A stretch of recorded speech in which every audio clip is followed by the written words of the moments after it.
ఓం శ్రీ సాయిరామ్. సాయి బంధువులరా, ఆత్మస్వరూపులరా, ప్రేమస్వరూపులరా, అందరికీ నమస్కారం. భాస్కర్ కిల్లి గారు శ్రీ సాయి సచ్చరిత్రలోని 27వ అధ్యాయంలో బాబా గారు ఒక రామదాసి ప్రతినిత్యం పారాయణం చేసే విష్ణు సహస్రనామ గ్రంథాన్ని తన ప్రియభక్తుడైనటువంటి శ్యామాగారికి ఇచ్చి చదవమని చెప్పినటువంటి కథను చదివి వారు ఇందులో అసలు ఏముంది, బాబాగారు తనకు లేని కడుపు నొప్పి ఉందని అబద్ధం చెప్పారు, అలాగే రామదాసికి సంబంధించిన గ్రంథాన్ని అది శ్యామకిచ్చి చదవమని అంటారు. అంటే ఆ రామదాసి పర్మిషన్ లేకుండా రామదాసి గ్రంథాన్ని అతన్ని బయటికి పంపించి అతను చదువుకునే గ్రంథాన్ని అతనికి తెలియకుండా శ్యామకి ఇవ్వటం ఏమిటి?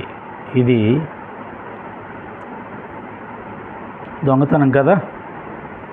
వేరే వాళ్ళ వస్తువుని వారికి తెలియకుండా తీసుకొని వేరొకరికి ఇవ్వటం తప్పు కదా. రూపాయో ₹1 పెడితే వచ్చే పుస్తకాన్ని అలా ఎందుకు ఇవ్వాలి? బాబాగారికి ఎలాగో భక్తులు దక్షిణలు ఇస్తారు కదా, ఇంత దగ్గర డబ్బులు ఉంటాయి కదా. అలా చేయకుండా ఇలా చేయడం ఏంటి? లేని కడుపు నొప్పి ఉందని చెప్పి అతన్ని బయటికి పంపించి అతని పుస్తకాన్ని శ్యామకి ఇవ్వడం ఏమిటి? అలాగే శ్యామకి అసలు సంస్కృతం రాదు. ఆయనే చెప్తాడు, నాకు రాదు చదువు, సంస్కృతం నాకెందుకు అంటున్నాడు. ఒక పక్క చదువుకునేవాడి పుస్తకాన్ని మరొకరికి ఇవ్వాలని అనుకోవడం, పోనీ ఆ ఇచ్చేవాడికి అతనికి ఏమన్నా వస్తుందా అంటే అతనికి చదువుకోవడం రాదు అని చెప్తున్నాడు. ఆయన బాబాగారు ముస్లిం కాబట్టి రామదాసి రోజు విష్ణు సహస్రనామం చదవడం ఆయనకి ఇష్టం లేదేమో, నచ్చలేదు. అందుకనే అతని పుస్తకాన్ని చదవడం రాని శ్యామకి ఇవ్వాలని ప్రయత్నం చేస్తున్నాడు. అదే రోహిల్లా కల్మాన్ చదువుతుంటే మాత్రం బాబాగారికి చాలా ఇష్టంగా ఉంది. షిరిడి ప్రజలందరూ వచ్చి మాకు చాలా ఇబ్బందిగా ఉంది, అతను గట్టిగా అరుస్తున్నాడు బాబా అని చెప్తే కూడా, అబ్బబ్బే మీరు అలా అనకూడదు, అతను అలాగే చదువుతాడు, మీరు విని తీరాల్సిందే అని అక్కడ సమర్థించాడు. రోహిల్లా అలా గట్టిగా అరుస్తూ చదువుతూ ఉంటే, ఇక్కడేమో రామదాసి విష్ణు సహస్రనామం చదువుకుంటుంటే అతని పుస్తకాన్ని తీసి చదువుకోవడం రాదంటున్న శ్యామకి ఇచ్చాడు. ఏమిటిదంతా? పక్షపాతంగా కనిపించట్లా? తన ముస్లిం సోదరుడు చదివితేనేమో బాగా నచ్చింది కల్మా, ఇక్కడ హిందూ సోదరుడు విష్ణు సహస్రనామం చదువుకుంటుంటే అతని పుస్తకాన్ని తీసి చదువుకోవడం రాని వాడికి ఇస్తున్నాడు. ఇందులో అసలు విశేషం ఏముంది? ఇందులో గొప్పతనం ఏముంది? అసలు అలా చెయ్యొచ్చా? ఇందులో విశేషం ఏముందో సాయి భక్తులు చెప్పాలి అని ఫైనల్గా వారు ఆ విధంగా సాయి భక్తులు చెప్పాలి అని చెప్పి అనడం అనేది నాకు నచ్చింది. Yes, correct. ఏదైనా మనకు అర్థం కానప్పుడు ఖచ్చితంగా దాంట్లో ఏమైనా విషయం ఉందా అని తెలిసిన వాళ్ళని అడగడం కరెక్ట్. అది పద్ధతి. ఆయన ఈ అధ్యాయాన్ని, ఈ కథని చదివిన సందర్భంలో ఎక్కడా కూడా అవహేళనగా చదవలేదు.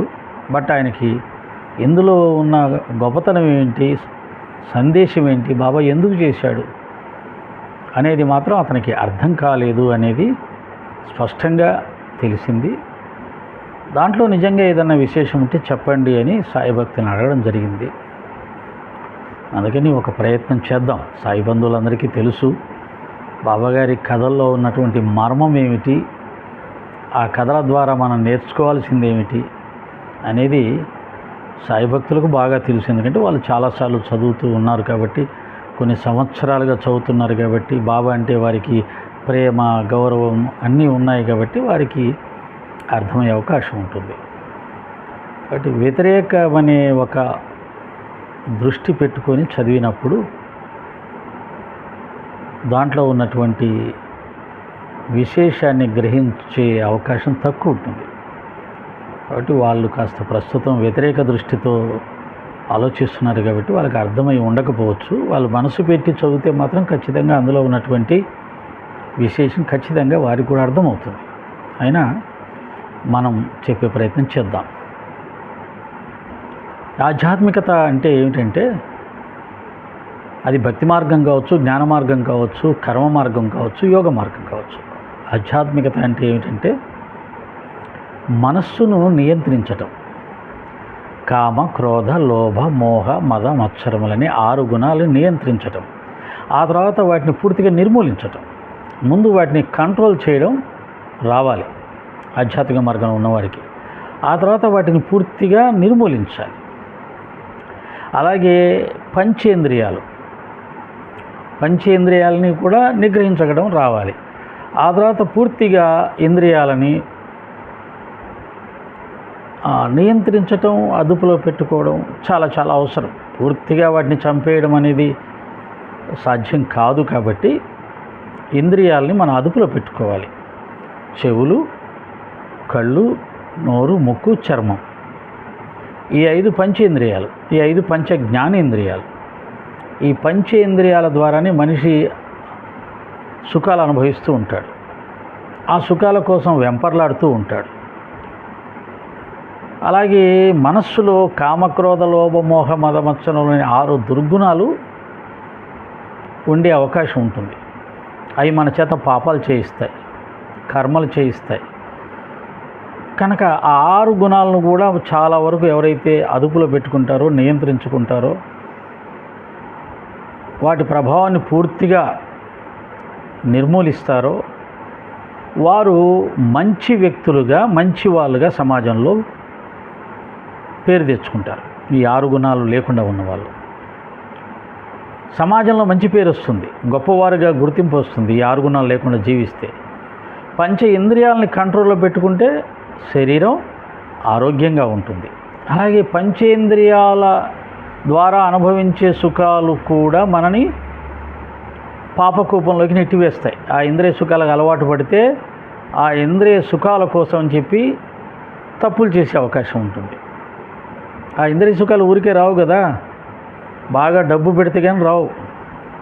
కాబట్టి ఆ డబ్బు కోసం అడ్డమైన పనులు చేస్తాం, అంటే తప్పులు చేస్తాం, పాపాలు చేస్తాం.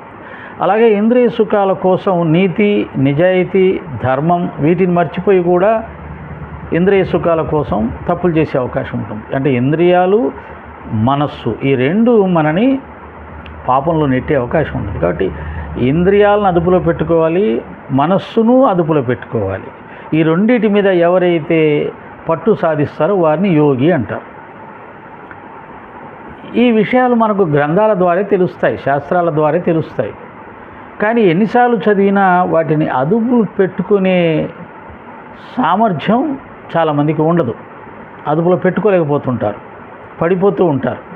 పడిపోయాక తెలుస్తుంది, అయ్యో పడిపోయామే, అయ్యో తప్పు చేశామే. వీటిని అదుపులో పెట్టుకోవడం, వీటిని నియంత్రించటమే నిజమైన ఆధ్యాత్మిక సాధన, నిజమైన భక్తి, నిజమైన జ్ఞానం, నిజమైన యోగం. అంతేగాని పూజలు చేయడం, వ్రతాలు చేయడం, దీక్షలు చేయడం, యాత్రలు చేయడం, పుస్తకాలు చదవడం, శాస్త్రాలు చదవడం ఇంత మాత్రమే కాదు. ఇవన్నీ కూడా ఆధ్యాత్మిక సాధనలే. కానీ వీటి ప్రయోజనం ఏమిటయ్యా అంటే మన ఇంద్రియాలని, మన మనస్సును అదుపులో పెట్టుకోగలగాలి. వీటి ద్వారా ఈ లక్ష్యం లేకుండా నువ్వు యాత్రలు చేసినా, పుస్తకాలు చదివినా, లేదా యజ్ఞయాగాదులు చేసినా, వ్రతాలు చేసినా, దీక్షలు చేసినా, ఉపవాసాలున్నా, ఈ లక్ష్యం లేకుండా, మనస్సును ఇంద్రియాలని నియంత్రించాలనే లక్ష్యం లేకుండా కనుక ఇవన్నీ చేసినా వృధా. ఈ విషయం మనకు తెలిసేది గురువు దగ్గర. గురువు దగ్గరే మనకు ఇవి ముఖ్యము, వీటిని నువ్వు జయించాలి అని చెప్పబడుతుంది. అలాగే మనం ఎక్కడున్నాము అనేది గురువు పరీక్షల ద్వారా మనం ఎక్కడున్నది తెలుస్తుంది. అలాగే వీటిని ఎలా జయించాలి, వీటి అవసరం ఏంటి, జయిస్తే ఏమిటి, జయించకపోతే ఏమిటి, ఇవన్నీ కూడా గురువు ద్వారానే తెలుసుకునే అవకాశం ఉంటుంది. అలా సాయినాథుల వారు తన దగ్గరికి వచ్చిన వాళ్ళందరికీ కూడా ఇలా చిత్రమైనటువంటి సంఘటనలు క్రియేట్ చేసి వారు ఎక్కడున్నారో తెలియజెప్పి, వారి లోపాలను తెలియజెప్పి వాటిని సరిచేసే ప్రయత్నం చేసేవారు. అది ఆయన గొప్పతనం. అందులో భాగంగా ఈ రామదాసి కథ చాలా ముఖ్యమైన కథ. చూడండి, ఒకసారి చదువుతాను. ఒకరోజు ఒక రామదాసి సాధువు మసీదులో ఉన్నాడు. అతనికి రామాయణాన్ని పఠించడం నిత్య నియమం. ప్రాతకాలం మొహం కడుక్కొని స్నాన సంధ్యలు చేసి విభూతి పెట్టుకొని అనంతరం కాషాయ వస్త్రాలను ధరించి అనుష్ఠానం చేసేవాడు. విష్ణు సహస్రనామావర్తన తర్వాత శ్రద్ధగా అధ్యాత్మ రామాయణాన్ని పారాయణం తర్వాత పారాయణం చేసేవాడు. ఆధ్యాత్మిక రామాయణాన్ని మాటిమాటికి పారాయణం చేసేవాడు. అలా కొంతకాలం గడిచాక మాధవరావుకు మంచి సమయం వచ్చి సాయి సమర్థుని చిత్తంలో ఒక ఆలోచన కలిగింది. అది ఏమిటో వినండి. ఇక్కడ చదివినంతవరకు చెప్తాను. ఇతను షిరిడీకి వచ్చి బాబాగారి సన్నిధానంలో, బాబాగారి సమక్షంలో, బాబాగారి దగ్గరలో కూర్చొని ఈ పారాయణాలు చేస్తే ఆధ్యాత్మిక సాధనలు ఫలిస్తాయి, తొందరగా ఫలితం వస్తుంది, తొందరగా ఆధ్యాత్మిక ఉన్నతి లభిస్తుంది అనే ఉద్దేశంతో బాబాగారి దగ్గరికి వచ్చి చాలా కాలంగా చక్కగా స్నానం చేసి విభూది రేఖలు పెట్టుకొని కాషాయాంబరాలు ధరించి ఈ విధంగా సద్గ్రంథ పఠనం సాగిస్తూ ఉన్నాడు చాలా కాలంగా. మన భాస్కర్ కిల్లి గారు ఏమన్నారంటే, ఆ రోజే వచ్చాడు ఆయన అన్నాడు. ఆ రోజే వచ్చాడు, వెంటనే ఆయన పుస్తకం తీసుకొని ఇచ్చేసాడు ఆయనకి అన్నాడు. ఆ రోజే కాదు, చాలా కాలమైంది. ఎందుకని ఇక్కడ ఉంచుంటే అలా కొంతకాలం గడిచాక అలా అతను పారాయణాలు చేస్తూ ఉన్నాడు. అలా కొంతకాలం గడిచిన తర్వాత అంటే చాలా రోజుల తర్వాత మాధవరావుకి మంచి సమయం వచ్చి సాయి సమర్థుని చిత్తంలో ఒక ఆలోచన కలిగింది. అది ఏమిటో వినండి. మాధవరావు సేవ ఫలించింది. అతడు ప్రపంచ బాధల నుండి విశ్రాంతి పొందడానికి అతనికి మంచి నియమాన్ని చూపించి అతడు భక్తి మార్గం యొక్క ఫలితాన్ని పొంది ప్రపంచం నుండి విశ్రాంతి పొందాలని బాబాకు సంకల్పం కలిగిందంటే తనకు సేవ చేస్తున్నటువంటి ఆ యొక్క శ్యామ జీవితాన్ని తరింపచేయడానికి ఆయనకు ఒక నియమాన్ని ఇస్తే బాగుంటుంది. నియమం అంటే ఆధ్యాత్మిక మార్గంలో నియమానికి చాలా ప్రాధాన్యత ఉంటుంది. అంటే నియమంగా ఒక సాధన ప్రతిరోజు ఒకే ప్రదేశంలో ఒకే సమయంలో లేదా ఒకే సమయంలో కనీసం ప్రదేశం కుదరకపోతే సమయపాలన మాత్రం ఖచ్చితంగా పాటించాలి. దాన్ని నియమం అంటారు. రావణ బ్రహ్మ తొలి సంధ్య మలి సంధ్యావందనం చేస్తాడు కదా. రావణ బ్రహ్మ ఆత్మలింగాన్ని తీసుకెళ్ళేటప్పుడు కూడా మలి సంధ్యలో సూర్యాస్తమయం కాకముందే సంధ్యావందనం చేయడం నియమం. కాబట్టి నియమం తప్పిపోకుండా ఉండడానికి ఆత్మలింగాన్ని విఘ్నేశ్వర స్వామి చేతిలో పెట్టి ఆ యొక్క సంధ్యావందనం చేస్తాడు. ఆలోగా విఘ్నేశ్వర స్వామి ఆత్మలింగాన్ని కింద పెట్టేస్తాడు. అంటే నియమం తప్పకుండా ఉండాలి. ఉపాసన కానీ ఏదైనా సరే సమయానికి ఖచ్చితంగా ప్రాణం పోయినా తప్పకుండా నియమాన్ని ఆచరిస్తే అది గొప్ప ఫలితాన్ని ఇస్తుంది. అటువంటి నియమాన్ని శ్యామకు ఏర్పాటు చేసి అతన్ని తరింపచేయాలని బాబా అనుకున్నాడు. ఆ ఆలోచన రాగానే బాబా రామదాసుని తమ వద్దకు పిలిపించి, కడుపులో ప్రేగులు తెగిపోయేలా నొప్పిగా ఉంది, వెంటనే వెళ్ళి సోనాముఖిని త్వరగా తీసుకునిరా, దాన్ని కాస్త తీసుకుంటే తప్ప ఈ కడుపు నొప్పి పోదు అని చెప్పారు. తనకు కడుపు నొప్పి ఉందని చెప్పి సోనాముఖి తీసుకురమ్మని చెప్పాడు. రామదాసుని పంపిస్తున్నాడు. రామదాసు పాపం భక్తుడు, చదువుకున్న పుస్తకంలో గుర్తుపెట్టి బాబా ఆజ్ఞానుసారం అంగడికి పరుగు తీశాడు. రామదాసు అలా క్రిందికి దిగిపోగానే అక్కడ బాబా ఏం చేశారంటే తమ ఆసనం నుండి లేచి పుస్తకాల దగ్గరికి వెళ్ళారు. అక్కడ ఇతర పుస్తకాలతో పాటు విష్ణు సహస్రనామ పుస్తకం ఉంటే బాబా దాన్ని తీసుకొని తిరిగి తమ స్థానానికి వచ్చారు. శ్యామ ఆ పుస్తకాన్ని చూడు, ఆ పుస్తకాన్ని రామదాస్ చదువుకునే పుస్తకాలు ఉన్న దగ్గరికి వెళ్ళి అందులోంచి విష్ణు సహస్రనామ పుస్తకాన్ని తీసుకొని శ్యామ దగ్గరికి వచ్చి ఇలా అంటున్నాడు, శ్యామ ఈ పుస్తకాన్ని చూడు, దీనిలో గొప్ప గుణాలు ఉన్నాయి, అందువల్లే నీకు దీన్ని ఇస్తున్నాను, చదివి చూడు. ఒకసారి నాకు చాలా బాధ కలిగింది, గుండె దడదడలాడింది, ప్రాణం రెపరెపలాడింది, నేను బ్రతుకుతానన్న నమ్మకం పోయింది. ఆ సందర్భంలో ఈ పుస్తకం ఎంతగా ఉపయోగపడిందో నీకు ఎలా చెప్పను శ్యామ. ఈ పుస్తకం వల్లనే నా ప్రాణాలు రక్షింపబడ్డాయి. ఒక్క క్షణం గుండెకు అత్తుకోగానే వెంటనే ప్రాణం కుదుటపడింది. దేవుడే నాలో ప్రవేశించి నా ప్రాణాలు కాపాడాడనిపించింది. దీనివల్లనే జీవుడు బ్రతికాడు. అందువల్ల శ్యామ, దీన్ని నీవు తీసుకుని వెళ్ళి మెల్లమెల్లగా చదువు. రోజు 1-6 మాటలు నేర్చుకో. గొప్ప ఆనందాన్ని కలిగిస్తుంది అని చెప్పాడు. ఇక్కడ దేవుడు అన్నాడు, కానీ ఒరిజినల్ పుస్తకంలో అల్లానే అని ఉంటాడు. అల్లానే అని ఉంటాడు. అంటే చాలామంది చెప్తున్నారు కదా, అల్లా వచ్చి నాకు స్వస్థత చేకూర్చాడని. విష్ణు సహస్రనామం చదివితే అల్లా రావడం ఏమిటి అనే ప్రశ్న కూడా వచ్చింది. బాబా దృష్టిలో అల్లా అన్న విష్ణువు అన్న ఒకటే, నారాయణ అన్న అల్లా అన్న ఒకటే. వాళ్ళిద్దరూ దేవుడు, భగవంతుడు ఆయన దృష్టిలో. అందుకనే ఒకసారి అల్లా అంటాడు, ఒకసారి శ్రీహరి అంటాడు, ఒకసారి నారాయణ అంటాడు, ఒకసారి విష్ణుమూర్తి అంటూ ఉంటాడు. ఓకే, ఈ విధంగా విష్ణు సహస్రనామం యొక్క గొప్పతనాన్ని చెప్పారు బాబా. నేను ప్రాణాపాయ స్థితిలో ఉన్నప్పుడు ఈ గ్రంథాన్ని నా హృదయానికి అత్తుకున్నాను అన్నాడు. అంటే హృదయానికి అత్తుకోవడం కాదండి, చదివాను అని అర్థం. శ్రద్ధతో చదివాను, హృదయానికి అర్థమయ్యేలా, అత్తుకునేలా, మనసు ఆనందించేలా చదివాను. అప్పుడు నేను ఆ కష్టం నుంచి బయటపడ్డాను. ఊరికే ఈ పుస్తకం చదువు శ్యామ, నీకు ఉపయోగపడుతుంది అంటే అది వేరు. ఈ పుస్తకం నేను చదివినప్పుడు, ఒకప్పుడు నేను చాలా కష్టాల్లో ఉన్నప్పుడు నా కష్టాలను తీర్చింది ఈ పుస్తకం. మీరు కూడా చదువుకోండి అంటే ఎవరైనా చదువుకుంటారు. అందుకే ఎవరికైనా కష్టాలు ఉంటాయి కదా. ఒక కష్టం ఉన్న వ్యక్తికి ఏదైనా చెప్పాలంటే, ఒకప్పుడు నాకు ఇటువంటి కష్టమే వచ్చినప్పుడు నేను ఇలా చేస్తే నాకు కష్టం పోయింది అంటే అతను చాలా నమ్మకంగా పనిచేస్తాడు. కాబట్టి ఆ విధంగా తనకు కష్టం వచ్చిందని, ప్రాణాపాయ స్థితిలో ఉన్నానని ఆ సమయంలో ఈ విష్ణు సహస్రనామాన్ని హృదయానికి అత్తుకుంటే నేను బయటపడ్డాను. భగవంతుడు నాకు సహాయం చేశాడు, భగవంతుడే వచ్చి నాకు సహాయం చేశాడు, అల్లా వచ్చి నాకు సహాయం చేశాడు, నారాయణుడు వచ్చి నాకు విష్ణు సహస్రనామం చదివితే అల్లా ఎందుకు వస్తాడు, నారాయణ రావాలి. కాబట్టి అల్లా అన్న నారాయణ అన్న ఆయన దృష్టిలో ఒకటే. హిందూ ముస్లిం 2 పద్ధతులు కలిపి ఆచరించినట్టుగానే దేవుళ్ళని కూడా కలిపేస్తుంటాడు ఆయన దృష్టిలో ఇద్దరు ఒకటే. అలా విష్ణు సహస్రనామం యొక్క గొప్పతనాన్ని, ప్రాధాన్యతని సాయినాథుల వారు చెప్పడం జరిగింది. దేవుడే నాలో ప్రవేశించి నా ప్రాణాలు కాపాడాడా అనిపించింది. దీనివల్లనే జీవుడు బ్రతికాడు. అందువల్ల శ్యామ, దీన్ని నువ్వు తీసుకుని వెళ్ళి మెల్లమెల్లగా చదువు. రోజు 1-6 మాటలు నేర్చుకో. గొప్ప ఆనందాన్ని కలిగిస్తుందని చెప్పాడు. అంటే శ్యామకు చదవడం రాదని ఆయనకు ముందే తెలుసు. అందుకనే కదా రోజు 1-6 చదవయ్యా అంటున్నాడు. 1-6 వాక్యం చదువుకో, 1-6 పదం చదువుకో అంటున్నాడు. చదవడం రాదని, శ్యామకు చదవడం రాదని బాబాకు తెలియదా? సర్వజ్ఞుడు అంటారు కదా బాబాని అన్నాడు మన భాస్కర్ కిలి గారు. సర్వజ్ఞుడు కాబట్టి ఆయనకు చదవడం రాదని తెలుసు కాబట్టి 1-6 పదం చదువుకో అన్నాడు. 1-6 ఎవరన్నా చెబితే దాన్ని బట్టి పలకడం నేర్చుకోవచ్చు. కాబట్టి ఆ విధంగా చదువు అని చెప్తున్నాడు. కాబట్టి బాబా గారికి తెలుసు ఆయనకు రాదని. అప్పుడు నీకు గొప్ప ఆనందం కలిగిస్తుంది అని చెప్పాడు. అప్పుడు శ్యామ అన్నాడు, ఇది నాకు వద్దు బాబా, రామదాస్కి కోపం వస్తుంది, ఈ చెడు పనిని నేనే చేశానని అంటాడు. చెడు పని అంటే ఏంటి? అతను లేని సమయంలో అతని పుస్తకాన్ని తీసుకోవడం తప్పు కదా. భాస్కర్ కిలి గారు అదే అన్నారు, లలిత కుమార్ గారు అదే అన్నారు, అందరు అదే అంటారు. ఒకరి పుస్తకాన్ని ఆయన లేనప్పుడు తీసుకోవడం తప్పు కదా. కాబట్టి బాబాతో అదే అంటున్నాడు. మరి ఇదంతా మనం వివేకం ఉన్న వాళ్ళు ఎలా ఆలోచిస్తారు? బాబా గారికి తెలీదా? బాబా గారు గురువు కదా, సద్గురువు కదా, జ్ఞాని కదా, ఆయనకి తెలీదా? మనం ఆయనకి చెప్పాలా?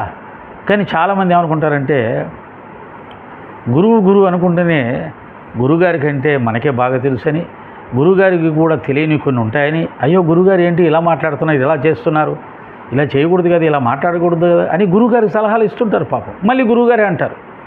ఇక్కడ అదే సమస్య.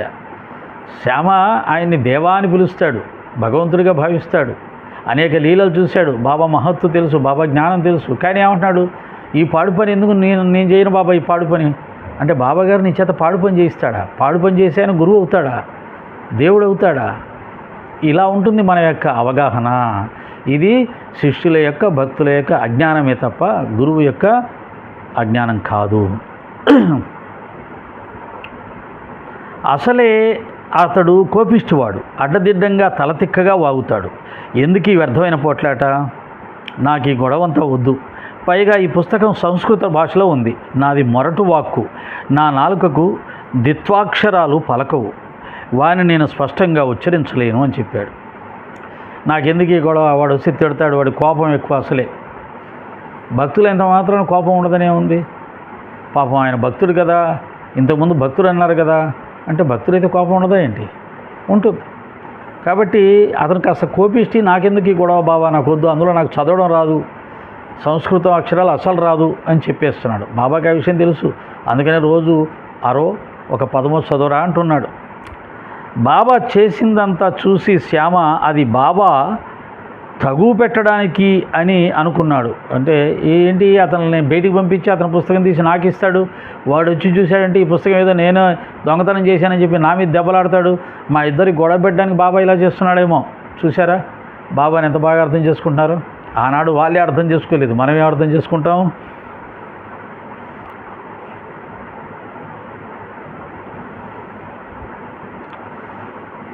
బాబాకు అతనిపై ఎంత వాత్సల్యం ఉన్నది అతనికి తెలియదు. బాబానేమో అతను ఉద్ధరించడానికి ఇదంతా చేస్తుంటే అతనేమనుకుంటాడు, మా ఇద్దరు గొడవ పెట్టడానికి చేస్తున్నాడు అన్నాడు. అప్పుడు బాబా అన్నాడు, మా శ్యామ వెర్రివాడే కావచ్చు, అయినా అతనిపై నాకు మమకారం, అతనికి నాపై ప్రేమ, అందువల్ల అతనిపై నాకు దయ. ఈ విష్ణు సహస్రనామ మాలను స్వహస్తాలతో అతని కంఠానికి కట్టి అతన్ని భవభయ బాధల నుండి విముక్తిని చేస్తాను. అతనికి నామంపై ప్రీతిని కలిగిస్తాను. నామం పాపాలనే పర్వతాలను పగలగొడుతుంది. నామం శరీర బంధనాలను విడగొడుతుంది. నామం కోటి చెడువాసలను సమూలంగా పెరికివేస్తుంది.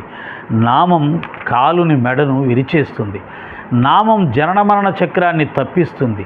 శ్యామాకి ఇటువంటి సహస్రనామం మధురం అవ్వాలి. ప్రయత్నపూర్వకంగా నామాన్ని స్మరిస్తే మంచిది.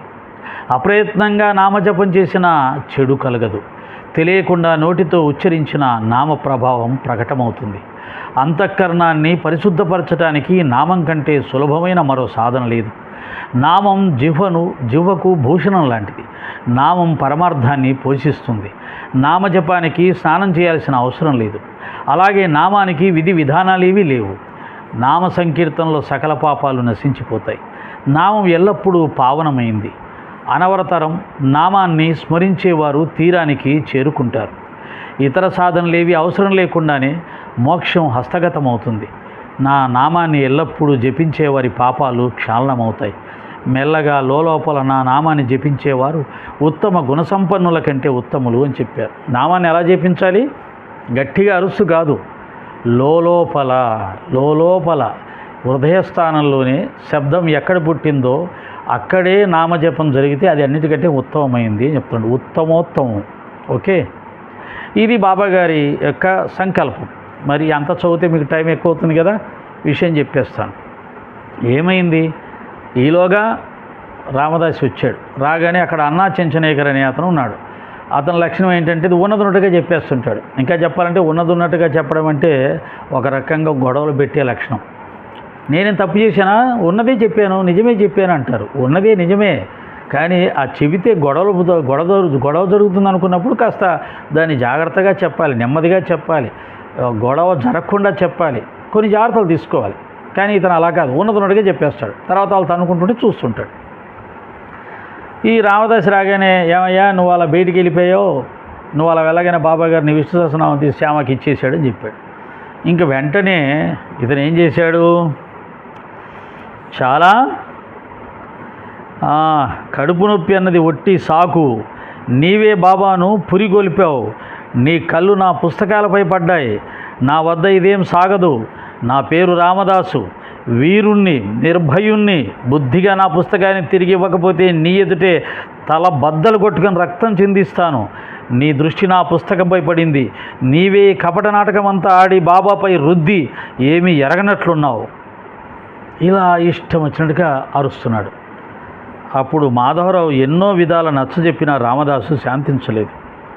అప్పుడు మాధవరావు సౌమ్యంగా శాంతంగా అన్నది వినండి, నేను కపటినని నాపై నింద వేయవద్దు, వృధాగా నాకు దోషాన్ని అంటకట్టకు. ఆ పుస్తకం విశేషం ఏమిటయ్యా, అది ఎక్కడా లభించదా? నీ పుస్తకానికి ఏమైనా రత్నాలు పొదిగావా, లేక బంగారం తొడిగావా? బాబా పైన కూడా నీకు విశ్వాసం లేదే, ఇది సిగ్గుపడవలసిన విషయం అన్నాడు. పాపం నోటికొచ్చినట్టు అరుస్తుంటే, నాకు దానికి ఏం సంబంధం లేదే, ఎందుకు అలా అరుస్తున్నావు, పుస్తకమే కదా, ₹1 పెడితే 50 పైసలు పెడితే అక్కడ ఏం దొరుకుతుంది, దానికి ఎందుకు అలా అరుస్తున్నావు అని పాపం నచ్చజెప్పే ప్రయత్నం చేశాడు. అప్పుడు బాబా అంటున్నాడు, రామదాసు ఇప్పుడు ఏం మునిగిపోయిందయ్యా, అనవసరంగా ఎందుకు బాధపడుతున్నావు? శ్యామ మన కుర్రవాడే కదా, నువ్వు ఊరికి ఎందుకు నరాలు తెంచుకుంటున్నావు? వృధాగా ఎందుకు ఇంత కష్టపడుతున్నావు? ప్రపంచానికి తమాషా చూపిస్తున్నావే, ఎందుకు ఇలా కయ్యానికి కాలు దూతున్నావు? చక్కగా మంచిగా మాట్లాడరాదు? ఈ పుస్తకాలను నిరంతరం చదువుతావు, అయినా నీ అంతఃకరణం అపరిశుద్ధంగానే ఉంది. ప్రతిరోజు ఆధ్యాత్మ రామాయణం చదువుతావు, విష్ణు సహస్రనామం వర్తన చేస్తావు, కానీ ఈ నిరంకుశ స్వభావాన్ని ఇంకా విడిచిపెట్టలేదు. పైగా రామదాసుని చెప్పుకుంటున్నావు. నీవు ఎటువంటి రామదాసు అయ్యా? నీకు అన్నిటి యందు అనాసక్తి ఉండాలి, కానీ నీకు పుస్తకం పైన అంత మోహం ఎందుకు? నీ ఈ ప్రవర్తనను ఏమనాలి? రామదాసుకి మమత ఉండకూడదు, చిన్న పెద్ద అందరి యందు సమతాభావం ఉండాలి. కానీ నీవు భేదభావంతో ఈ అబ్బాయి చేతిలోని పుస్తకం కోసం పోట్లాడుతున్నావే. పోయి నీ స్థానంలో కూర్చో.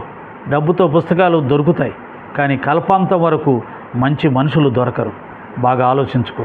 నీ పుస్తకం యొక్క మహిమను శ్యామకు చెప్పడానికి నేనే స్వయంగా పుస్తకాన్ని తీసి అతనికి ఇచ్చాను.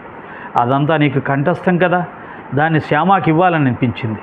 మరల చదివితే ఎంతో శుభం కలుగుతుంది అని చెప్పారు. అంటే ఇక్కడ బాబాగారు ఏం చెప్తున్నారు అనేది క్షుణ్ణంగా అర్థమవుతుంది కదా.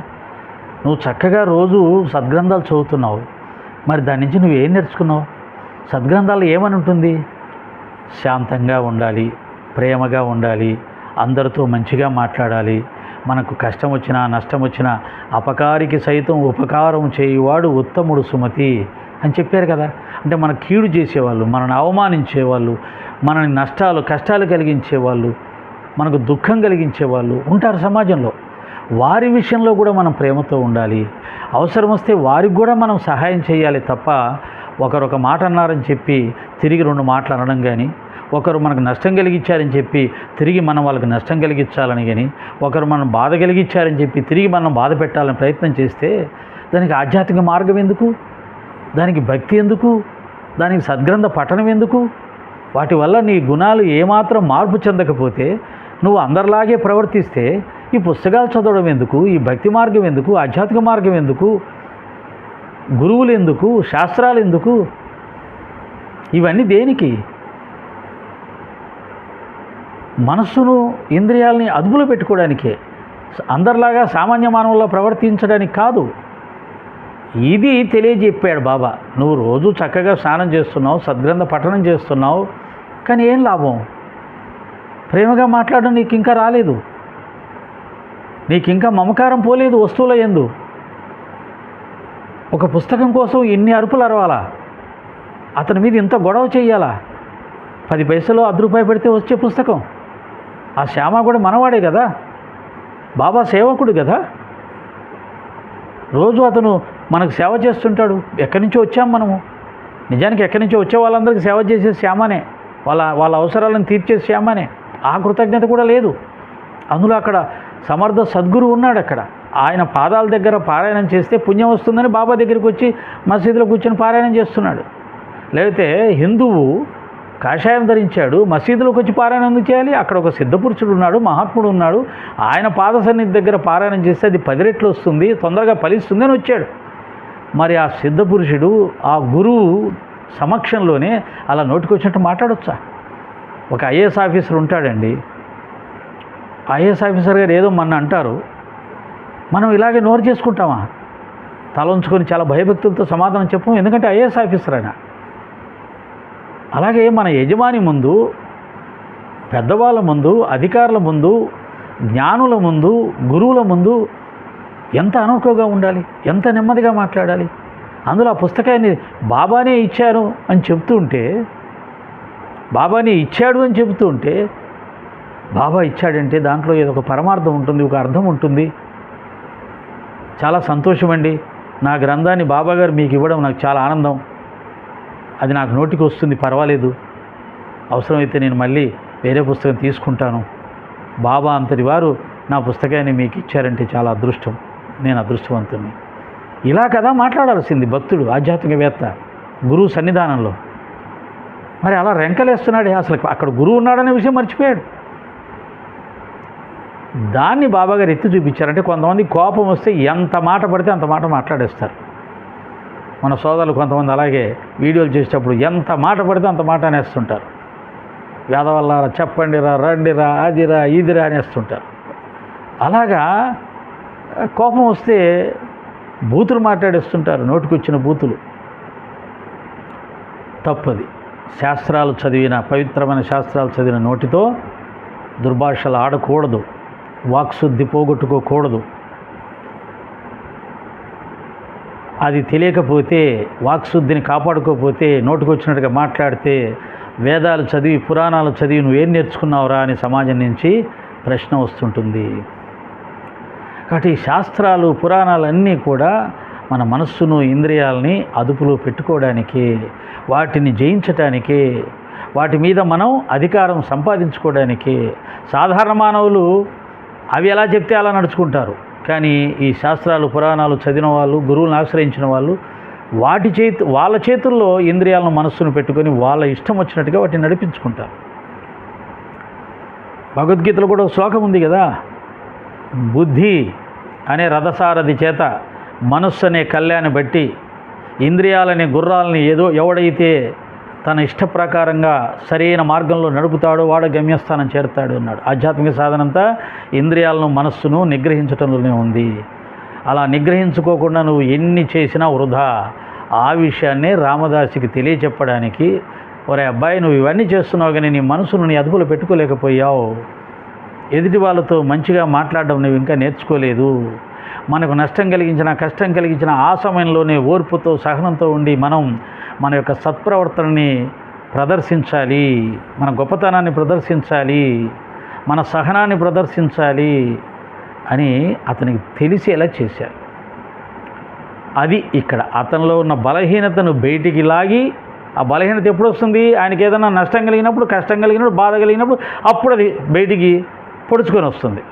కాబట్టి అతని పుస్తకాన్ని అతనికి చెప్పకుండా తీసి శ్యామకి ఇచ్చినప్పుడు, నా పుస్తకాన్ని అలా తీసుకుంటావా, నువ్వే చేసావని చెప్పి అప్పుడు అతనిలో ఉన్న గుణం, ఆ కోపం అనే, క్రోధం అనే గుణం బయటకు వచ్చింది. అప్పుడు బాబాగారు, చూసావా, ఈ గ్రంథాలన్నీ చదివి నువ్వేం సాధించావు? మనసును అదుపులో పెట్టుకోలేకపోయావు, మమకారాన్ని చంపుకోలేకపోయావు. డబ్బులు పెడితే పుస్తకాలు వస్తాయి, మనుషులు వస్తారా? మంచి మనుషులు వస్తారా? స్వామి వివేకానంద అంటాడు, 4 లక్షలుగా సంపాదించుకోవాల్సింది 4 మంచి వ్యక్తులను సంపాదించుకో అంటాడు. ఆ 4 సినిమా చూసాం కదా, అలాగా ఒక 4 మంచి వ్యక్తులను సంపాదించుకోవాలి. వ్యక్తులు డబ్బులు ఇస్తే రారు, మనం మంచితనాన్ని ఇస్తే, పంచితే వాళ్ళు వస్తారు. మనం ప్రేమిస్తే వాళ్ళు వస్తారు. డబ్బులతో మనుషులు రారు, డబ్బులతో అన్నీ వస్తాయి. ఈ విషయాన్ని అతనికి తెలియజెప్పాడు.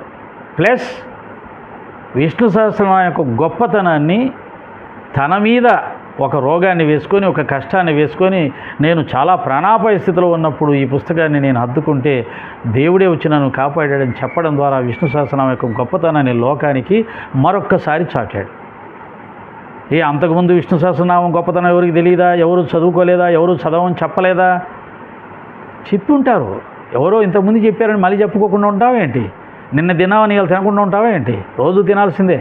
నిన్న స్నానం చేసావని ఇలా స్నానం చేయకుండా ఉంటా, రోజు చేయాల్సిందే. నిన్న ఒక గ్రంథాన్ని చదువుకున్నట్టు ఈరోజు రోజు చదువుకోవాల్సిందే. అలాగే ఆ గ్రంథం యొక్క మహత్యాన్ని కూడా ఎప్పుడు చెప్పాల్సిందే. కార్తీక మాసం వస్తుంది, కార్తీక పౌర్ణమి గొప్పతనం, కార్తీక మాసం యొక్క గొప్పతనం. ప్రతి కార్తీక మాసంలో ఆ క్యాసెట్ వేసుకుని వింటూనే ఉంటాం. కార్తీక మాసం యొక్క గొప్పతనాన్ని కార్తీక వ్రతం చేసుకుంటూ వింటూనే ఉంటాం. సత్యనారాయణ స్వామి వ్రతం ఎన్నోసార్లు చేసుకుని ఉంటాం, మళ్ళీ వ్రతాల కథలు వింటూనే ఉంటాం. అలాగా బాబాగారు ఆ విష్ణు సహస్రనామం యొక్క గొప్పతనాన్ని ఆయన వంతు బాధ్యతగా దాని గొప్పతనాన్ని చాటాడు. ప్లస్ ఆ రామదాసికి అతనిలో ఉన్న బలహీనతను ఎత్తి చూపి అతన్ని సంస్కరించే ప్రయత్నం చేశాడు. మూడో ప్రయోజనం ఏంటి అంటే, అసలు ఆ సంస్కృత అక్షరాలు చదవడం రాదు మొర్రో అంటున్న శ్యామ చేత విష్ణు సహస్రనామాన్ని పఠింపచేసి అతనికి విష్ణు సహస్రనామాలు కంఠస్థం వచ్చేలా చేశాడు. అసలు ఒక అక్షరం కూడా చదవడం రాని వాడికి 1008 నామాలు నోటికి వచ్చేలా చేశాడు. అది కూడా ఉంది దాంట్లో. పాపం భాస్కర్కిల్లి గారు అక్కడ దాకా వెళ్ళి చదివి ఓపిక లేక వెళ్ళలేదు. అంటే శ్యామకు చదవడం రాదు, అటువంటిప్పుడు అతనికి ఎందుకు ఇస్తున్నాడు అని అంటే, అతనికి ఇవ్వడమే కాదు, అతనికి నేర్పించాడు. అతనికి వచ్చింది, మామూలు రావడం కాదు, చూస్తడం కాదు, కంఠస్థం వచ్చింది. అది కూడా చదువుతాను. దీక్షితు మరియు నార్కే అతనికి ఉచ్చరించడాన్ని బాగా నేర్పారు. అటు తర్వాత శ్యామ అక్షరాలను గుర్తుపట్టి చదవటం నేర్చుకొని పుస్తకాన్ని కంఠస్థం చేశాడు. విష్ణు సహస్రనామం అక్షరం కూడా చదవడం రాని వాడి చేత విష్ణు సహస్రనామాలు సహస్రనామాలు అతనికి వచ్చేలా చేశాడు. అది సద్గురు యొక్క గొప్పతనం. అర్థమైందా భాస్కరగిరి గారు? ఇక కల్మాను చదివితే ఎందుకు ఊరుకున్నాడు? కల్మాను చదివితే ఇష్టపడ్డాడు, కానీ ఇక్కడ ఇలా చేశాడు. అదంతా తప్పు.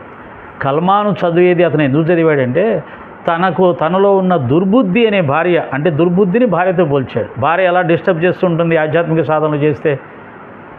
భార్యనే కదా ఆటంకం మగవాడికి మోక్ష సాధనకి. ఆమె మీద ఉన్న మోహం ప్రేమే కదా అతను మోక్ష మార్గం వెళ్లకుండా వైరాగ్యం రాకుండా అడ్డుకునేది.